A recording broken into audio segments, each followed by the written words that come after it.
You said earlier in this hearing you were concerned about a hostile foreign power affecting our election. Do you recall the Intelligence Community Inspector General, Chuck McCulloch, having an investigation into an anomaly found on Hillary Clinton's emails? I do not.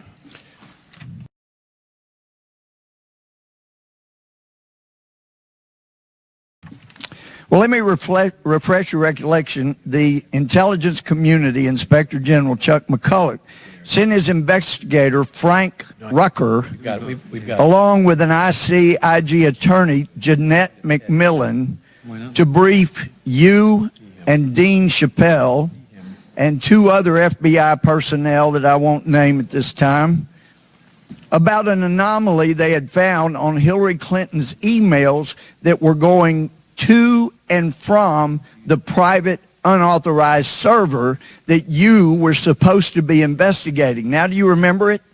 I remember meeting Mr. Rucker on either one or two occasions. I do not remember the specific content or discussions. Well, I'll help you with that too then.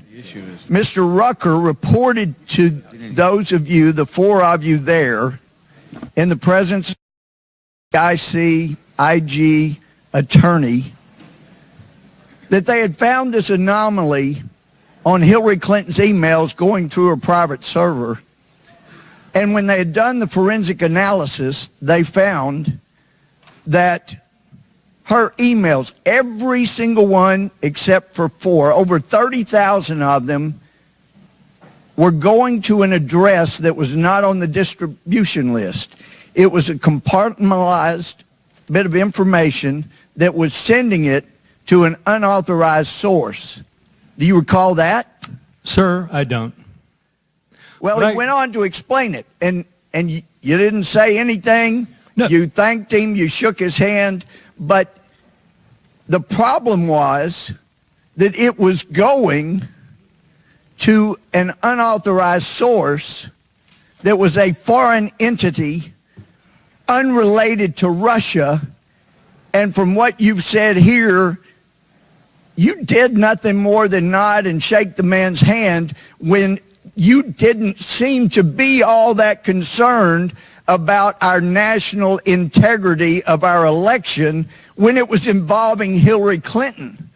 So the forensic examination was done by the ICIG, and they can document that. But you were given that information and you did nothing with it. And one of the things I found most egregious with Mr. Horowitz's testimony, and by the way, Horowitz got a call 4 times by someone wanting to brief him, leaving messages telling him about this, and he never returned the call. He had 500 pages of bias that he gave us. And then he threw a bone to the Democrats and said, but we can't find bias. And let me tell you, when you have text messages, Mr. Strzok, the way you do, saying the things you did, you'd been better off coming in here and say, look, that was my bias. And you kind of get around to that a little bit when you say, hey, everybody's got political views. Those are called biases, and we all have them. And you have come in here and said, I had no bias. And you do it with a straight face. And I watched you in the private testimony you gave. And I told some of the other guys, he is really good. He's lying. He knows, we know he's lying.